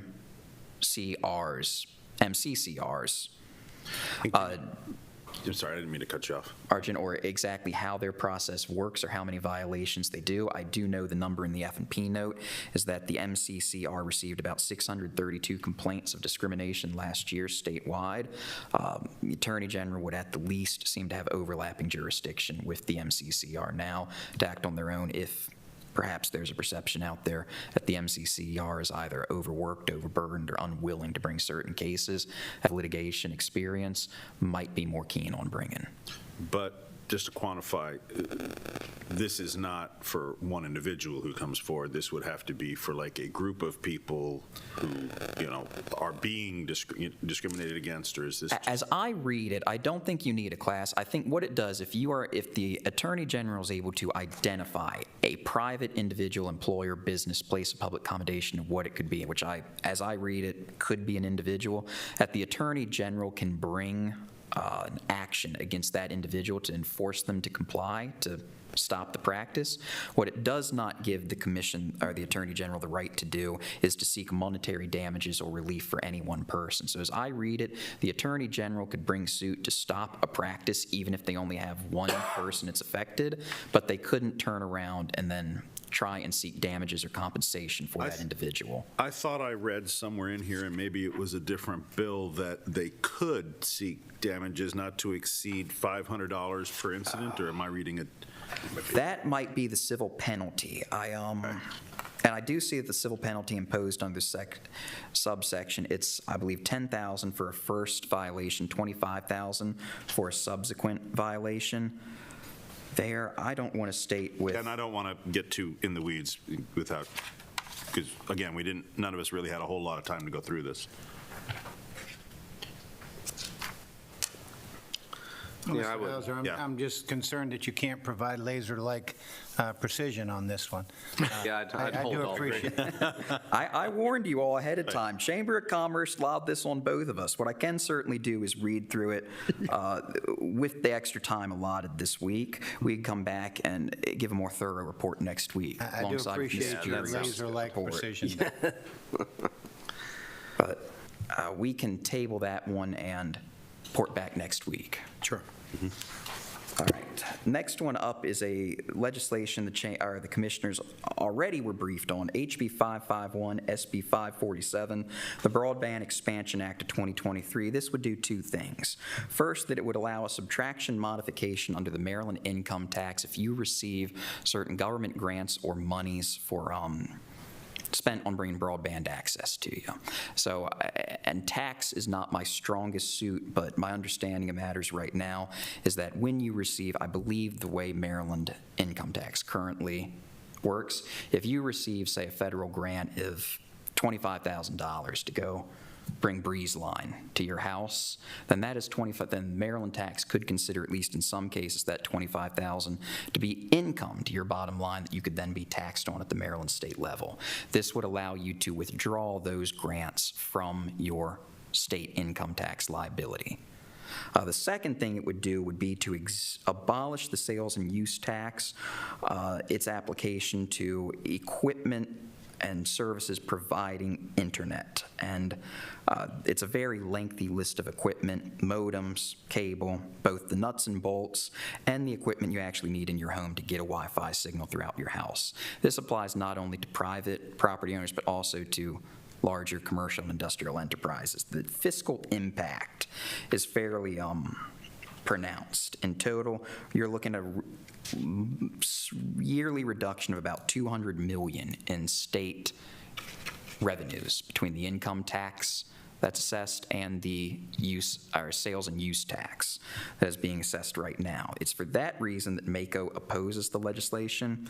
The Chamber of Commerce does support the Broadband Incentive Act for the salutary effects it would have on being able to bring high-speed internet to businesses, to private homeowners. Well, I support this. I think the chamber is spot on with this. I think it would be good for all of our residents, and it might help us with some of our infrastructure. I agree with Commissioner Colvin. So I will move to support HB 551, SB 547, Broadband Expansion Incentive Act of 2023, and to approve and authorize the Commissioner President to sign letters of support to committees for hearings on these bills. Second. Have a first and second. All in favor? Aye. Any opposed? Thank you. All right. We will get the letter out. Moving on is HB 554/SB 553, the Keep Our Heroes Home Act. This would allow the first $25,000 of military retirement income to be subtracted from your Maryland income tax in 2023. That amount is applicable to each individual. That $25,000 would rise to $40,000 in tax years beginning 2024 and every year thereafter. Chamber supports this legislation. MACO opposes for the, as it customarily does, mandatory downward adjustments of local revenues. But this will help out retired. This would subtract, correct. If you're receiving military retirement income, then a fairly healthy chunk of that is going to be subtracted from your Maryland income tax. Is this only military, or does this also apply to retired, like DOD civilians? This is military only. Military only? Now, the governor fully supports this because he's military. I believe this was... The reason why MACO opposes it, any kind of income tax subtraction modification they oppose, because not only does it affect Maryland income tax, it affects local income tax. So they feel it's a hit on the counties also. So they oppose any kind of income tax extraction modification. I am probably one of the lone ones that fight for this every year. Right, because in my mind, this encourages people to retire and stay in Maryland. Yes. Because right now they're not. That, and also I've told them there that many of our population here retire, stay here, work for a contractor, work for the base, make a 6-digit income, buy a 500,000 plus home, and pay us all these taxes. They're going to offset that, offset that So it's money anyway. offset that little bit, and, it's, I mean, I know military retirement is probably, those retiring now at the higher, the 89, it's probably got 35, 40,000. Of 6 is probably 70, 80,000, but still, the rest of it, if they stay here and get these big jobs, that's income. I would like to see this really expanded to, federal retirement, period, because we have a lot of DOD civilians that may not be military that. I think the present governor we have is for retirement tax modification. This is the easiest one because we already have one in place. Right now, like this year, if you're under 65, you got a $5,000 exemption. Over 65 is a $15,000 deduction. This is increased to 25 this coming year and 40,000 the following year. I would support this. And I do too. Well, I move to support HB 554/SB 553 income tax subtraction modification for military retirement income, Keep Our Heroes Home Act, and to approve and authorize the Commissioner President to sign letters of support to committees for hearings on these bills. Second. I have a first and second. All in favor? Aye. Any opposed? Ayes have it. And next on the commission or the Chamber of Commerce list, HB 724/SP 670, the Unemployment Insurance Modernization Act of 2023. What this bill would do, and I will be upfront, is that it's an area that is foreign to me almost entirely, and the law and the fiscal policy note are fairly thick in the policy weeds, so laser-like precision will not be even remotely near the level of detail offered on this one.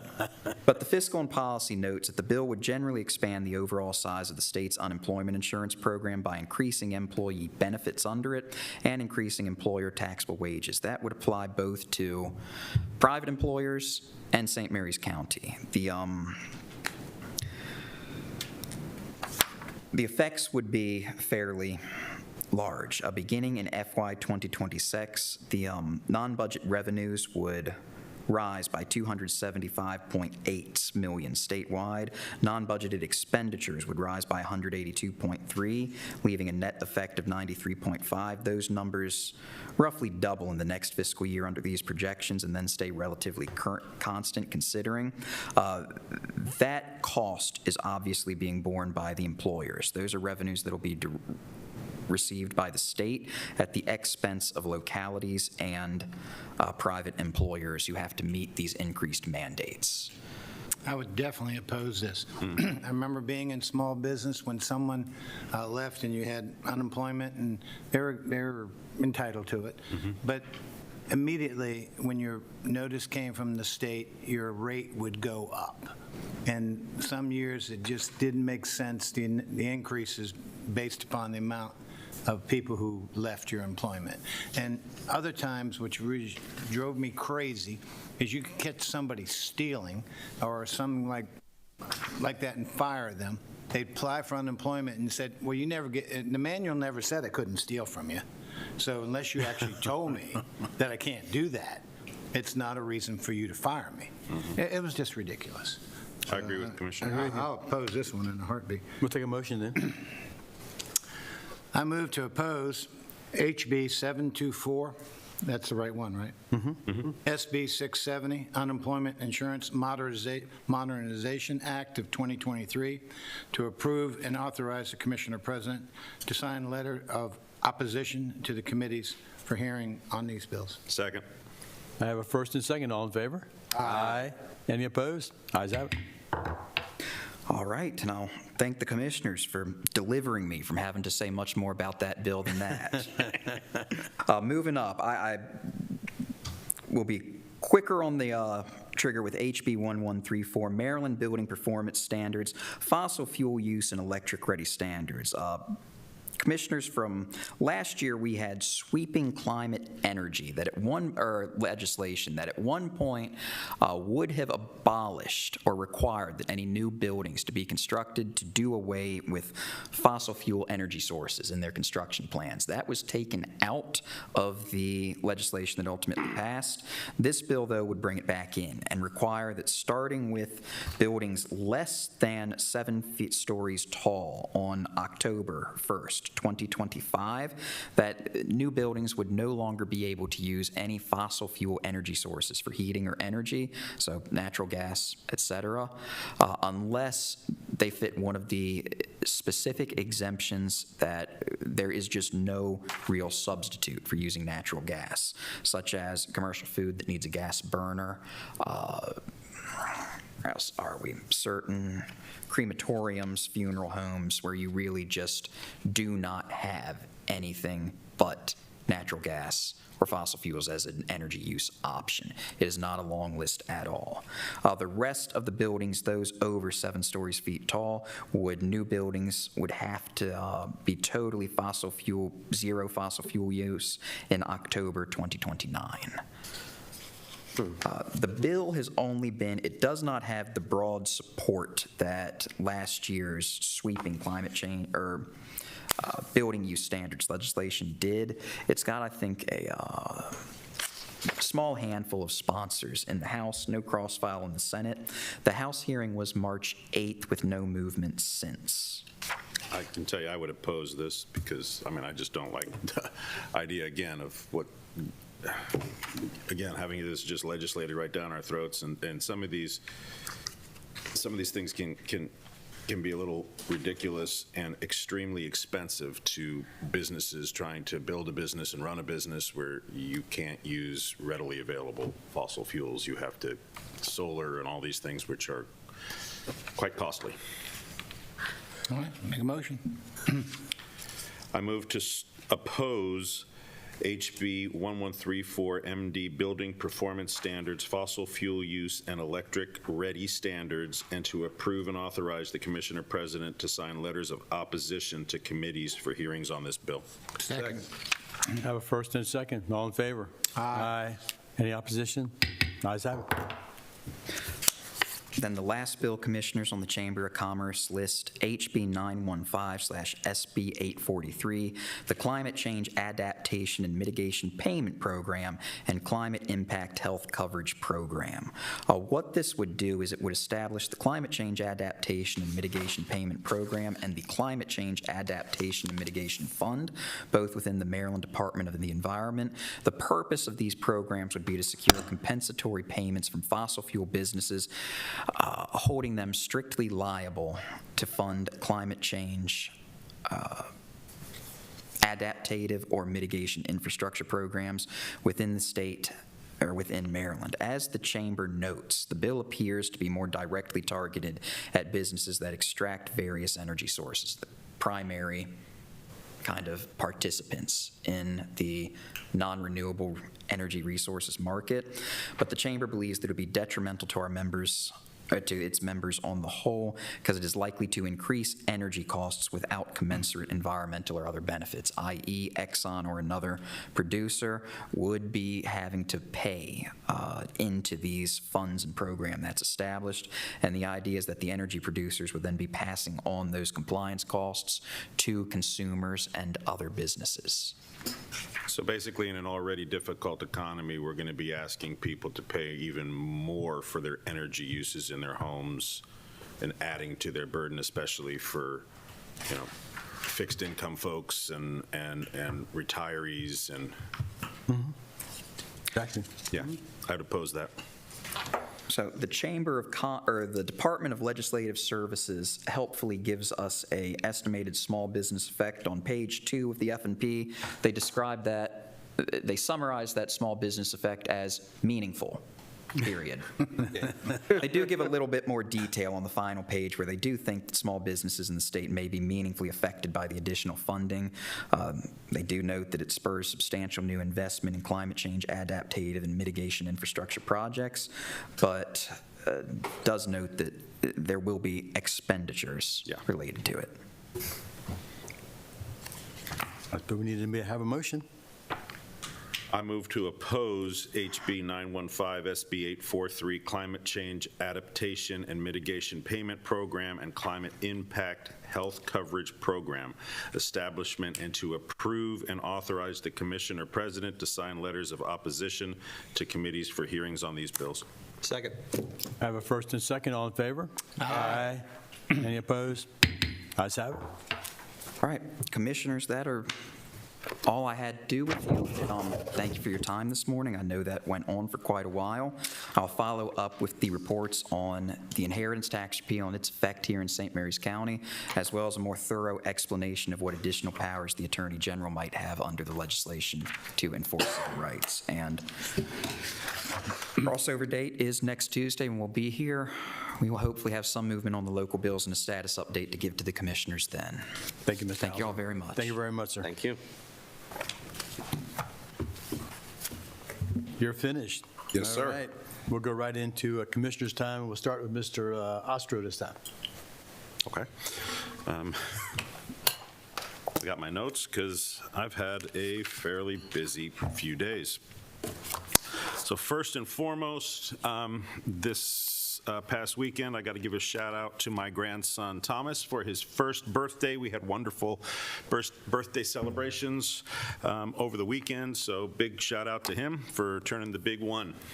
Had a great weekend this weekend. Got to attend the Eagle Scout Court of Honor for Luke and Matthew Getson. It was a great time there at the Patuxent Naval Museum, so it was great to be able to wander through there and see all those displays that they have. They've got so much going on there, and just very proud of those young men for achieving their Eagle Scout.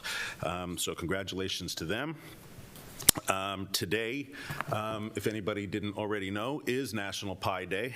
Unfortunately, apparently you don't get to eat pie. I was all excited about that. But apparently it is the circumference of a circle day. Just don't understand why it can't be Pie Day. Today is also opening day for historic St. Mary's City. So I want to, hopefully everybody will get out there, this weekend and in the coming days to see all the amazing exhibits they have out there. A lot of stuff going on there. It's always a great day. My wife and I love to go down there and just walk around and get out in the fresh air and the sunshine. It's a beautiful, beautiful area just to walk through, bring a picnic lunch and eat, and lots of places to sit under trees and on benches, so I encourage everybody to get out and do that as well. This weekend, there's a lot going on around the county. We've got the Fish Fair at the fairgrounds coming up.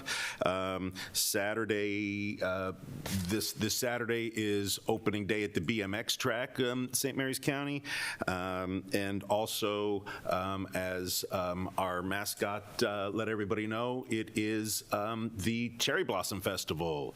So I hope to see everybody out there. I'm going to be there. My family's going to be there. We're going to have a great day. Hopefully we'll have better weather than we did last year.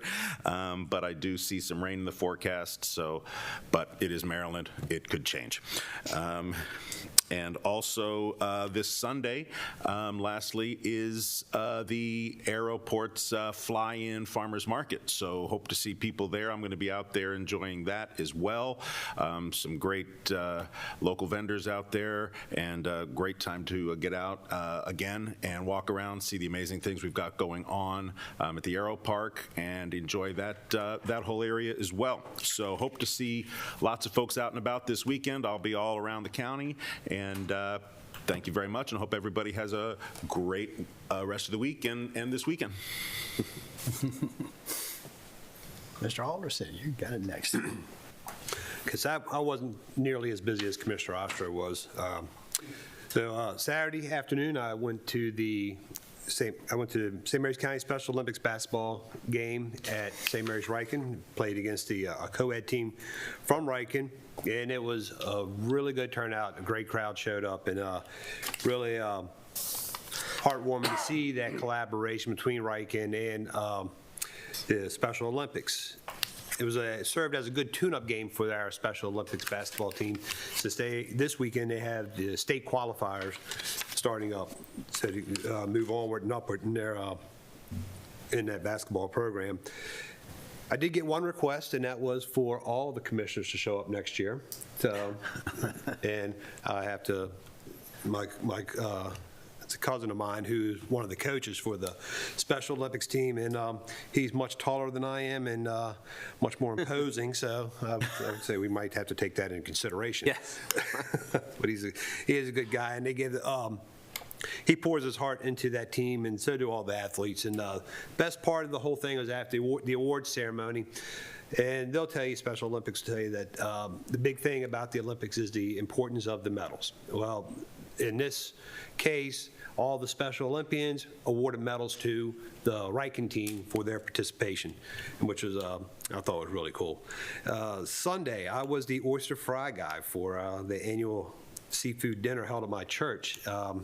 I said when I first started running how important volunteering is to me, and I volunteer at my church. I'm also the chairman of the finance committee of my church, and it's a tough thing to run a big dinner like that, but we were successful because we have a good reputation for putting out some quality food. We did 648 dinners in about 2 hours. Wow! And it's 48 gallons of oysters that I cooked, and they look perfect from oyster number 1 to the last oyster of that last gallon. Thank you very much. And we want to thank everyone who did come out to support us, and to touch back on volunteering. There's the ability and the opportunities are out there to anybody to volunteer. It's a good way to meet new people, and just to give you something back so you can give something back to your community. It's real important. And to beat the drum about the Cherry Blossom Festival, I will be there also, but I'll be there in my capacity as a member of the 7th District Optimist Club. And we'll be doing our boardwalk fries again, and if anybody's ever had our boardwalk fries, they're pretty solid. Get a lot of fans, and as we did last year, we will be giving those away for free, just as a thank you to the county for all that the county has done for us, and they are a collaborative partner with all of our volunteer organizations. And I hope to see you there, and like Commissioner Oster said, hopefully we will not get a snow squall like we did last year in a 20-degree temperature drop. So it is a good time. Come on out, check out the park. Rex and Parks has done a fantastic job of reclaiming that space, and it's going to be a good experience. And that's all I got. Okay. Very good. Got it.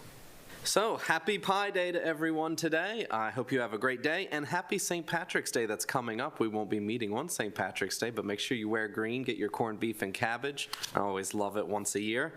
One of the topics that we have been asked about very frequently, most recently, is the Route 5 improvements in Leonardtown. And I know that our state delegation has been reaching out to state highways on that. I've reached out to state highways on that, and we heard back from them just the other day that they are preparing to start work this month on the Route 5 project that's going through Leonardtown. That's taking way too long to do.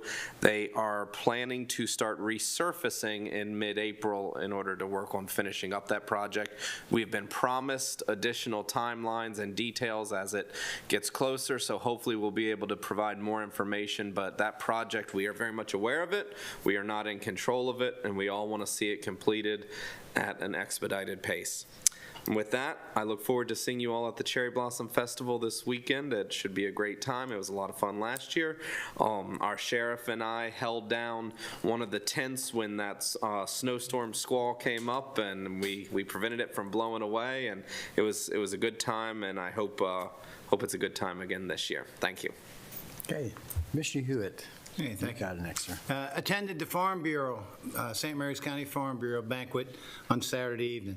It was great. I want to congratulate the Vallandigham children.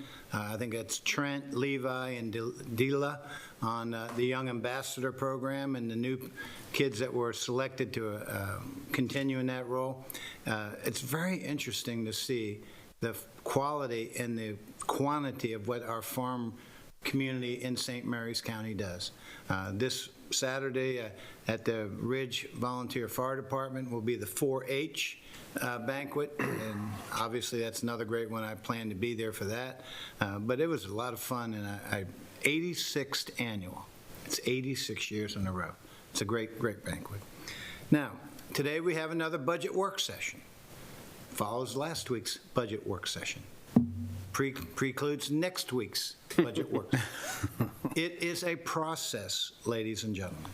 And what I want to say is we see a lot of reactions to decisions or decisions we make, and we see them on social media. It's really disappointing when someone wants to influence commissioners' decisions on social media. What really influences this commissioner will be the April 25th public hearing at Chapticon High School. Remember, April 25th, Chapticon High School starts at 6 p.m., I believe. And that's an opportunity for you, the citizens, to show up and speak to us directly. Not the keyboard warriors, not the people who sit in their comfortable pajamas or wherever I shouldn't say that. Bottom line is, it'll be a chance to hear you in person. And it's what's most effective is when you take your time and you come to see us and you wait for your opportunity to speak. We take that very importantly. So please, April 25th, public hearing on the budget work session. This past week, I was part of a group of county employees that listened to excise tax from our consultant. And what that's about is that we've changed from an impact fee to an excise tax. Now, remember, the goal of going from an impact fee to an excise tax was that it would be revenue neutral for the homeowners, for the citizens who are building a home. It wouldn't raise that fee above what it used to be with the impact fee. It would put a lower amount on smaller homes, obviously a higher amount on larger homes. I think it would actually encourage workforce housing or let's say affordable housing development by keeping those fees a little bit lower. But what it would do is allow us to charge a fee for commercial development. We've seen so much of it these days. And part of the effort was to understand how that would work. I think what we would look at is two metrics. One would be per square foot price. When you have a big store coming in, obviously that's a big impact on the county, and a per square foot price I think would be applicable. Another one would be a traffic generator. We all know when we get a convenience store or a gas and go kind of operation, or even these Dollar Generals, these convenience operations, there's a lot of trip generations. I'm always amazed when I hear traffic studies that talk about a 7-Eleven generating 10,000 trips per day. I'm sure there's some basis for that. But the key would be is these are impacts on our roads, on our police, on our fire and rescue people. And these additional tax would be additional revenues into the county. It could be an opportunity for us to fund our LoSAP to a higher amount, to be able to give more to our roads, to our Department of Public Works to address our roads and their deficiencies. But this excise tax hopefully will be ready by July 1 and provide another source of revenues into our coffers. And finally, St. Patrick's Day. Wear your green. I guess drink your green beverage, whatever it may be, but enjoy yourself. Thank you. Thank you, Commissioners. Yeah, this coming weekend, we have a lot of things going on. I'd like to put a shout out also this Saturday, March 18th, there's the Women of the Year celebration. Our women's team here puts together a great organization. They have a new thing that started last year called the Shiro Award. We're celebrating the ladies. We have a great volunteerism in this state, especially in this county. It's tremendous in this county, and we have a lot of women that do an awful lot of volunteering. So these people are being celebrated at that time. This luncheon is going to be at the Bay District Firehouse from 11 to 1. For those of you signed up, I think we got quite a few already signed up, so we're looking forward to seeing it. Also, Cherry Blossom, same day as at Lexington Park. Sonny the Squirrel will be there. For those of you saw him this morning, he'll be there celebrating along with us. And the Mice Bay is our spring outing here. Hopefully, we won't have any snow like last time, but come out and enjoy that. I think it goes from noon to 4. That's about time frame, I think. And I'd like to put a shout out for next Saturday. I'm not sorry, this Saturday, but the following Saturday, 25th, is we celebrate Maryland Day. And we have our opening ceremonies down at St. Clements Island. That starts at 10 a.m. We'll be celebrating the start with a ceremony there. Then we go over to the island. There's a big celebration of a Mass at, I think, 11 a.m. As the Mass celebration over at the island. And then I know we got celebration down at St. Mary's City. I think it starts at 1 p.m. But if you can make all that, that's great. It's a lot going on that day. And I appreciate if you can try to celebrate all this for our Maryland Day activities. Also, I'd like to do a shout out to, if you know anyone living in St. Mary's County who will be 100 years of age or older this year, or is 100 now, we want to honor them. We just started this last year as the second annual Department of Aging and Human Services Centenarian Luncheon. It will be held Monday, April 10th, 2023, 11 a.m. to 1 p.m. at the Elks Lodge, 2092, 45779 Department Lane, California, Maryland, 20619. Family, companions, caregivers are welcome. Depending on the space, right now I think they're limited to 3 others, but it might be even more. I don't think we have too many people that are 100 years old out there, but we'd like for you to please check into that, and if you can come, we'd appreciate it, and we'd like to celebrate this great event for you. So you're asked for your RSVP required by this Friday, March 17th, 2023. For more information, contact Sarah Miller at 301-475-4200, extension 1073. And that's sarah.miller@stmaryscountymaryland.gov. So we've got a lot going on this weekend, and we'll see everybody out there. Remember, we have a budget work session today at 1:30, right here. See you then. Meeting adjourned.